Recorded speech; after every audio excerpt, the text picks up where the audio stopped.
Hi folks, it's Mark Smith. I am sitting away from my screen that I like from Chromecast because I have this like really large window, really high window, and if I sat where I normally sit, I would be blotted out by the sun. So, so last night after midnight, I was minding my own business, trying to get some sleep, and I swear I had, there weren't even ideas for 2 videos. It was just data that was like dictated to me. I know I'm not trying to sound spooky and weird and like I have superpowers, but I'm telling you, I wasn't trying to think of anything. And I kept sort of telling God, leave me alone. I don't want to think about these things. I just want to get some sleep. And it just kept coming. And I had a list of 20 things, and it became a list of 40 things. So I don't know what you guys think of that, but I'm just telling you, creativity has been knocking on my door, and so I'm just trying to pay attention. The name of the video is 40 Attributes of Tender-Hearted People. We could call these people empaths.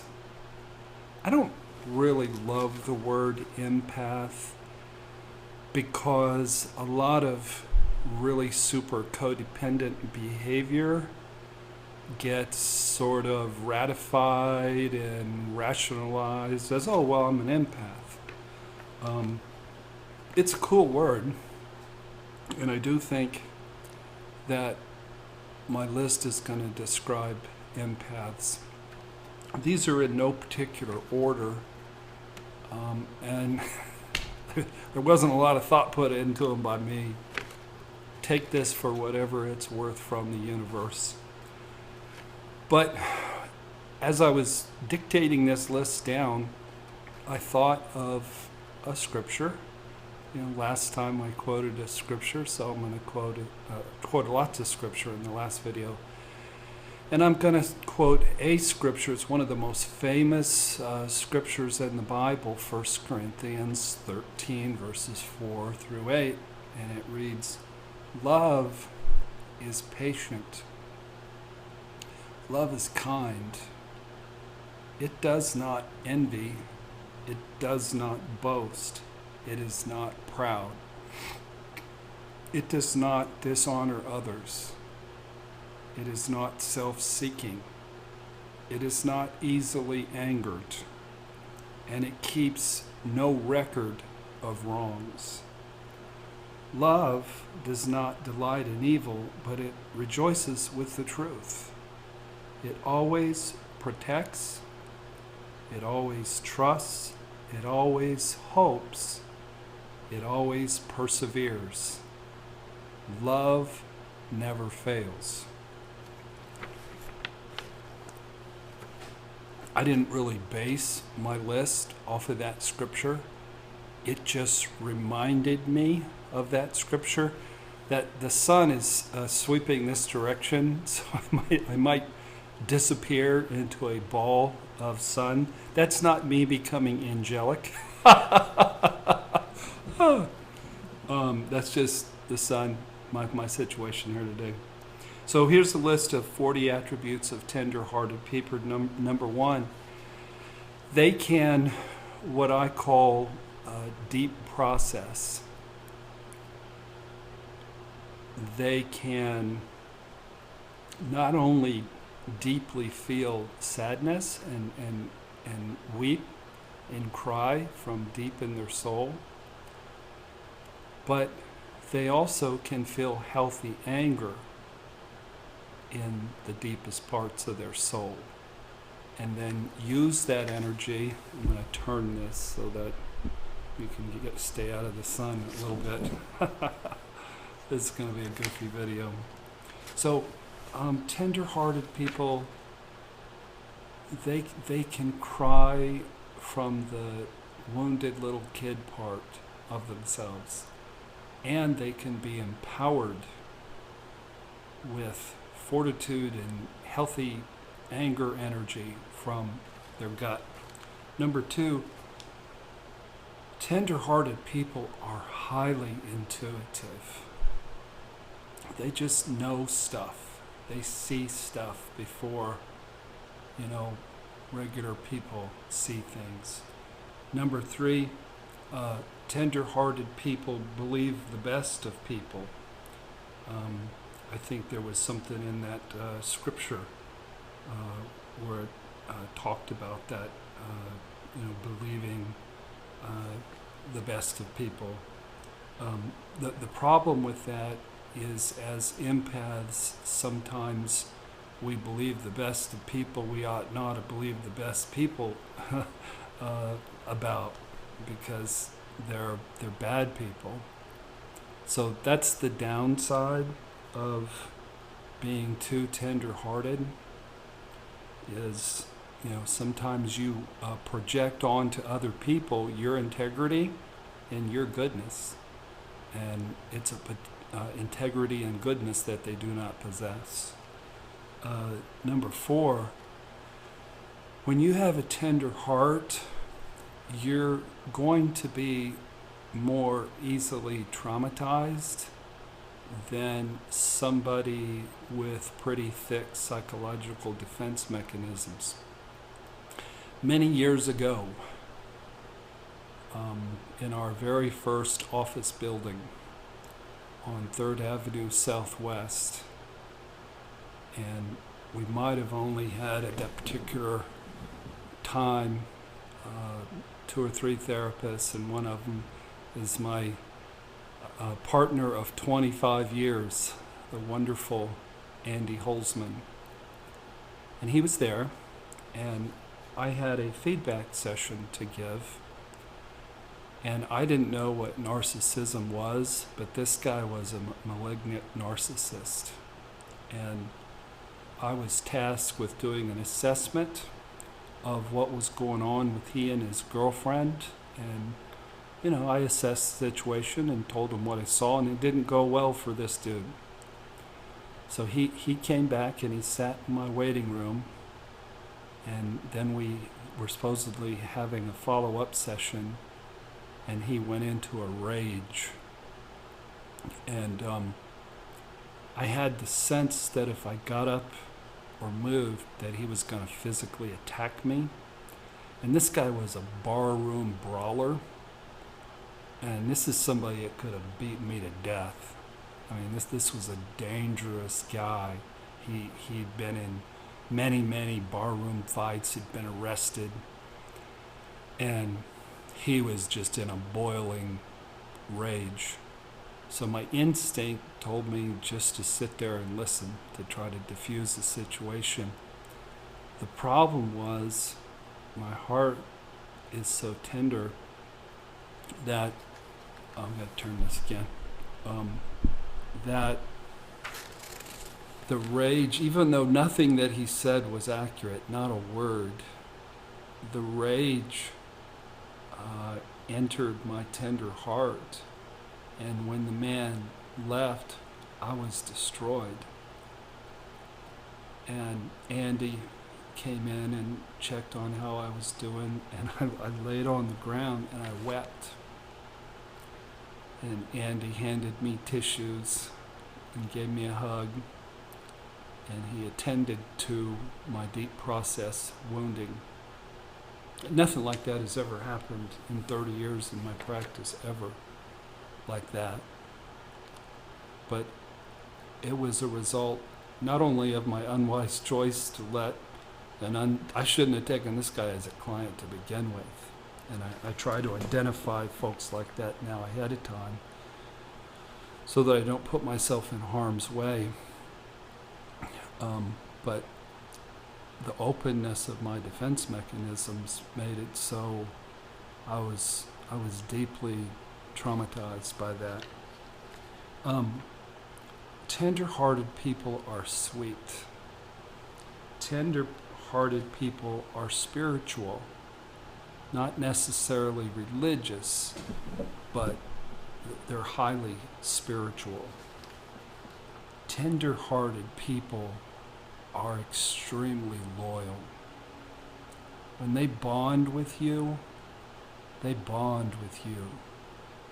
And intimacy means something. And these people always have your back. When there's a lynch mob forming, when flying monkeys are darkening the sky, when there's all kinds of inexplicable negative energy in the room, tender-hearted people, they're just not susceptible to the ugliness of flying monkey energy, and they will have your back. My best friend is named Fred, and he's a massage therapist. And for many years, I hired him just to come to our staff meetings, and his job description was have my back. Because politically, I'm sorry, my face is so close to the screen. I'm trying to stay away from the sun. Politically, sometimes my back was exposed, and he would put himself in a place where he had my back. Tender-hearted people are hungry for emotional connection. Tender-hearted people are hungry for truth. There's a verse in Psalms 51:6 that says, "You delight in truth in the inner being, and you teach me wisdom in the secret heart." Tender-hearted people are all about the truth, even if it's hard to hear. When you have a tender heart and somebody has hurt you or violated a boundary, your heart will wake you up in the middle of the night, and it'll tap you on the shoulder, and you'll start processing that issue. You won't be able to sleep because you're so connected to your heart that it'll wake you up, and you'll have to take care of that business. You won't be able to stuff it. Tender-hearted people are not weak people. They're actually strong. The well-defended people who look macho and tough, they're the weak ones. I use this analogy. If Custer fighting the Indians, what was that, in North Dakota? I don't know where it was. But he had a weak army. He could have used him a fort with really tall walls. When you're weak, you have to hide behind the walls of a fort. But if Custer had the biggest, baddest cavalry on the planet, he didn't need no fort. So people that are well defended, they're well defended because they're weak, not because they're strong. Tender-hearted people are open to receiving feedback.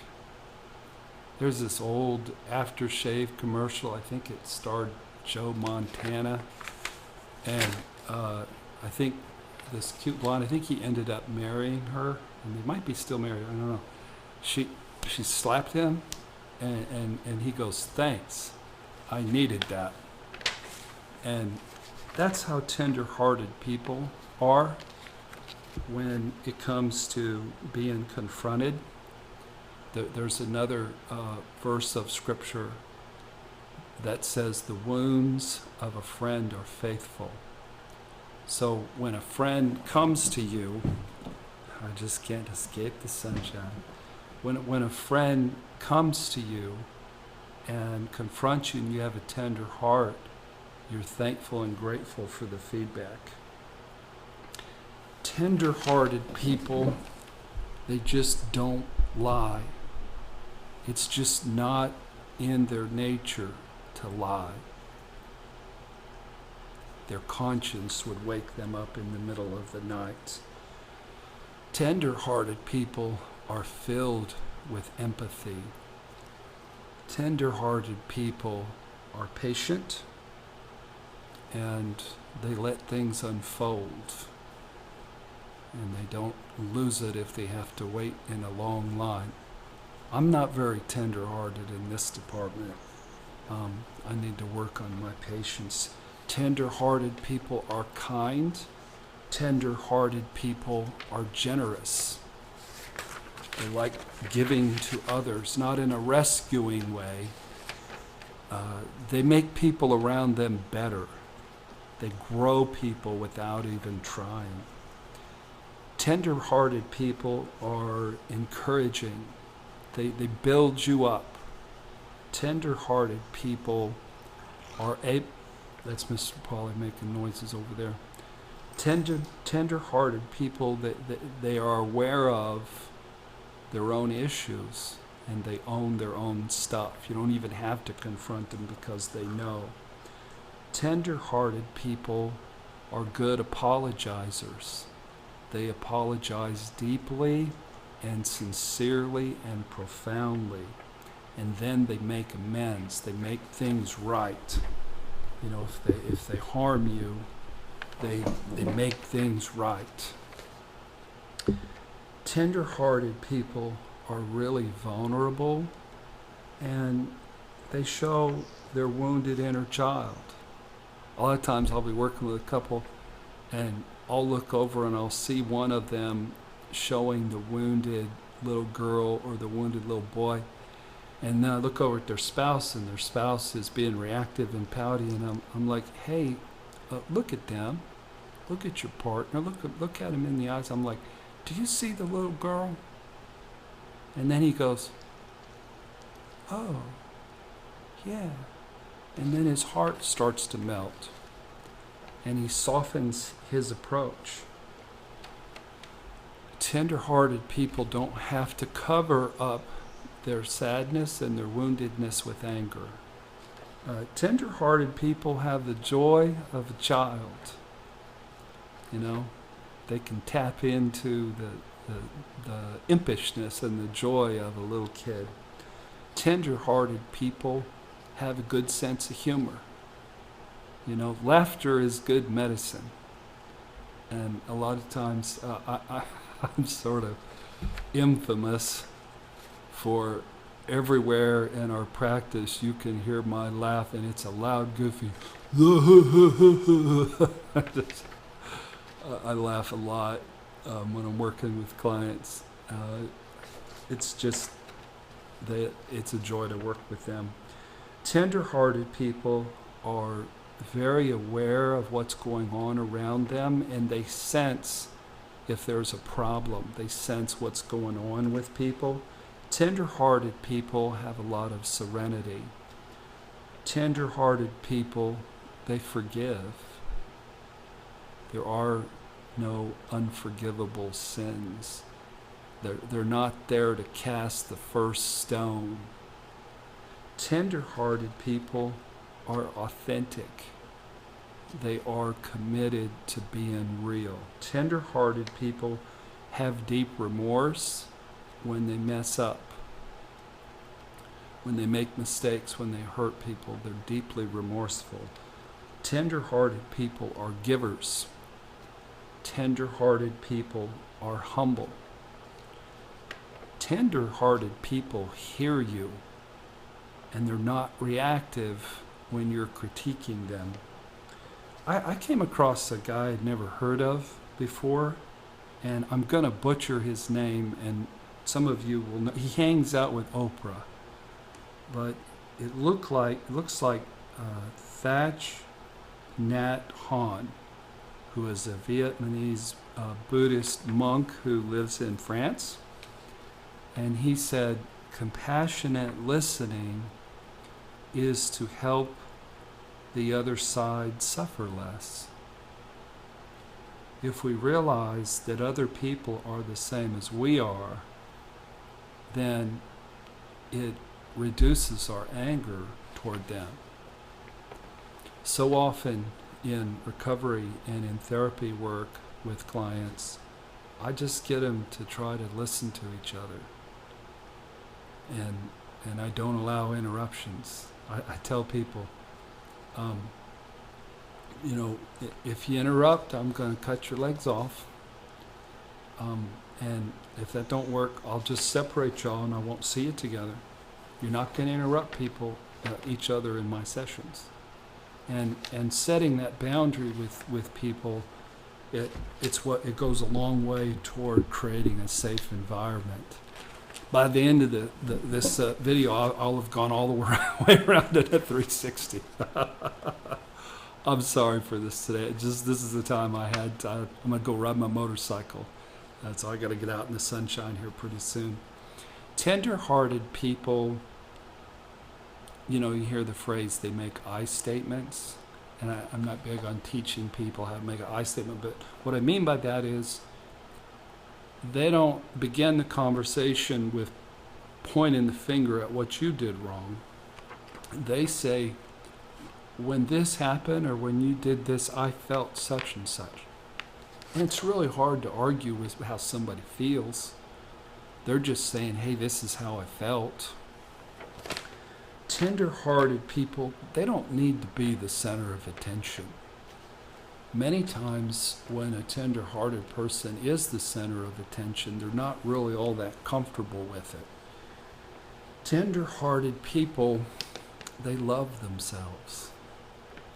Not in an egotistical, narcissistic way, but just in a healthy, they know who they are and they're secure who they are, and they love themselves.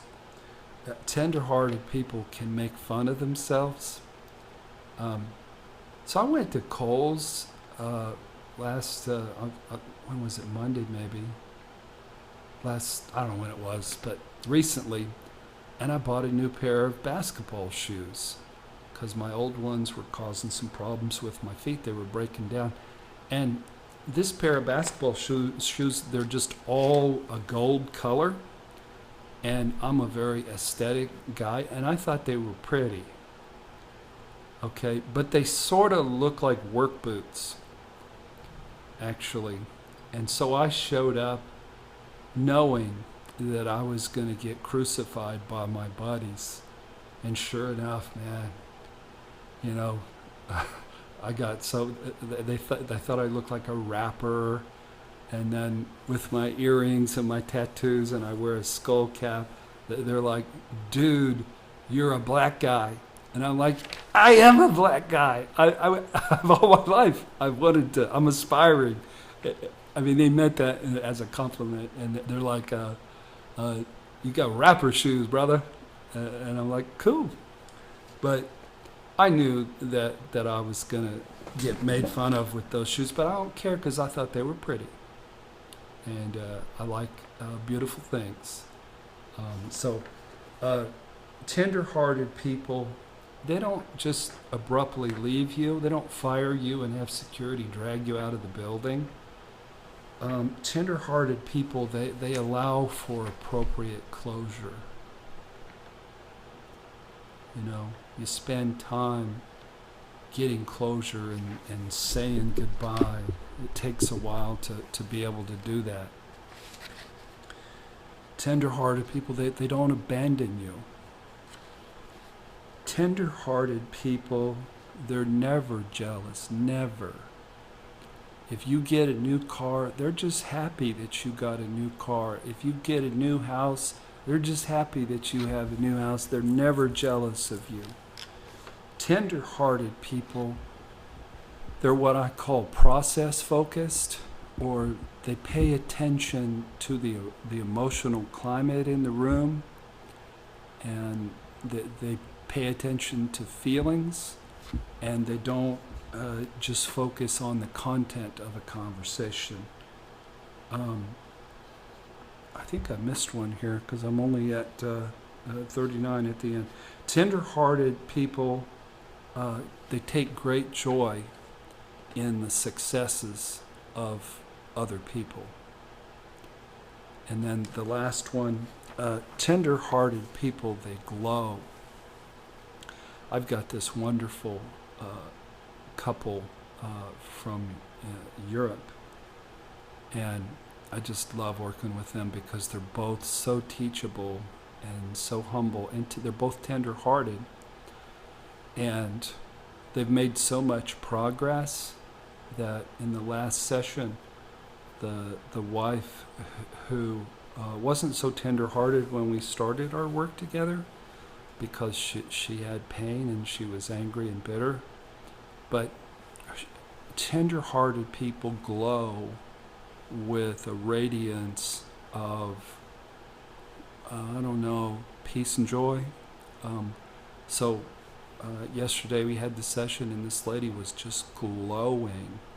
And it's because she has a tender heart and because, she's doing her work. I'm going to get resituated here and make another video, hopefully out of the sunshine. I have another video, and it's the 40 attributes of mean narcissistic people. It's sort of the opposite of tender-hearted people. But my friends, I'm wishing for you a tender heart. A tender heart is it's a very precious thing to have. It's priceless to have a tender heart. Unfortunately, the price tag for a tender heart many times is to be shattered and to have your issues really break you and shatter you into a billion pieces. But it's worth it, and it'll make for the rest of your life to be a very blessed life with relationships and love and a great deal of success and fruitfulness. Thank you for watching today. Sorry about the sunshine dodging. Join us on Tuesday night at 8:30 on our YouTube channel for our live stream show. I said last time, we have church for the narcissistically abused. We have community, and you're very welcome to join us. So also I've got some books on abandonment and on shame, and they're on our website. So thank you folks for watching. I'm wishing you tender hearts, and I'm wishing you relationships with people who have tender hearts. I spent 6.5 years in a relationship with a borderline, and she identified me as reactive and difficult to get along with, and it turns out now that I'm not in relationship with her, I'm a sweetheart. I totally get along with everybody, and it wasn't me. My part was allowing that person to stay. So I'm wishing you relationships with people with tender hearts, and to experience a tender heart yourself. Take care of yourself. God bless.